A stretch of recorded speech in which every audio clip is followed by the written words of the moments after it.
ആലപ്പുഴ തുമ്പോളി കാർലശ്ശേരിയിൽ ശ്രീ ലളിതാംബിക ദേവി ക്ഷേത്രത്തിലെ കുംഭജ്യോതി മഹോത്സവത്തോടനുബന്ധിച്ച് നടക്കുന്ന 35ാമത് ശ്രീമദ് ഭാഗവത സപ്താഹ യജ്ഞത്തിന്റെ ഭാഗമായുള്ള രുക്മിണി സ്വയംവരം ഭക്തിസാന്ദ്രമായ അന്തരീക്ഷത്തിൽ നടത്തി.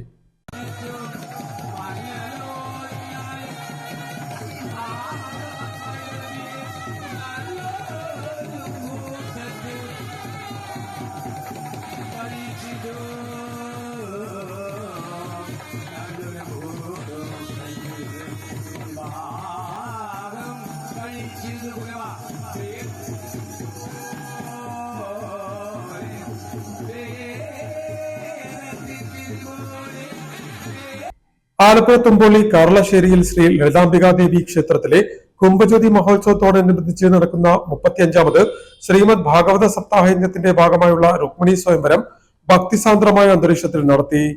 വാദ്യമേളങ്ങളുടെയും താലപ്പൊലി ഏന്തിയവരുടെയും അകമ്പടിയോടുകൂടി രുക്മിണി സ്വയംവര ഘോഷയാത്ര SNBS മംഗലത്ത് ശ്രീ മഹാവിഷ്ണു ക്ഷേത്ര സന്നിധിയിൽ നിന്നും രാവിലെ 10 മണിയോടെ ആരംഭിച്ച് 11:30 ശ്രീ ലളിതാംബിക ദേവി ക്ഷേത്ര സന്നിധിയിൽ എത്തിച്ചേർന്നു.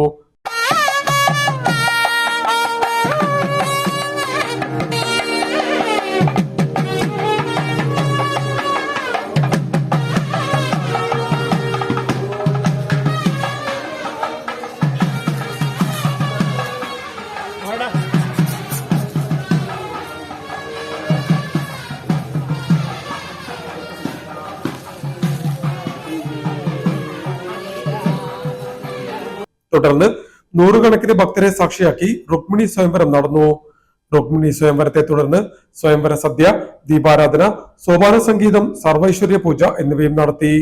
ബ്രഹ്മശ്രീ ജയതുളസീധരൻ തന്ത്രി കൊക്കോതമംഗലം ഭദ്രദീപ പ്രകാശന കർമ്മം നിർവഹിച്ചതോടുകൂടി സമാരംഭിച്ച സപ്താഹ യജ്ഞത്തിൽ തിരുനെല്ലൂർ പങ്കജാക്ഷനായിരുന്നു യജ്ഞാചാര്യൻ.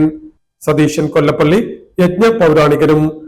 കുംഭജ്യോതി മഹോത്സവത്തിന്റെയും സപ്താഹയജ്ഞത്തിന്റെയും സമാപന ദിവസമായ ഫെബ്രുവരി 19 ബുധനാഴ്ച രാവിലെ 10 മണിക്ക് നവകലശാഭിഷേകം, വൈകുന്നേരം 4-ന് അവഭൃത സ്നാനം, രാത്രി 7-ന് ദീപാരാധന ദീപക്കാഴ്ച, 7:30-ന് പൂമൂടൽ ചടങ്ങ്, 8-ന് തളിച്ചുകൊടയും സർപ്പപ്പാട്ടും, 8:30-ന് നവീന ഗാനമേള എന്നിവയും നടക്കുമെന്ന് president KM Baiju news star ന്യൂസിനോട് പറഞ്ഞു.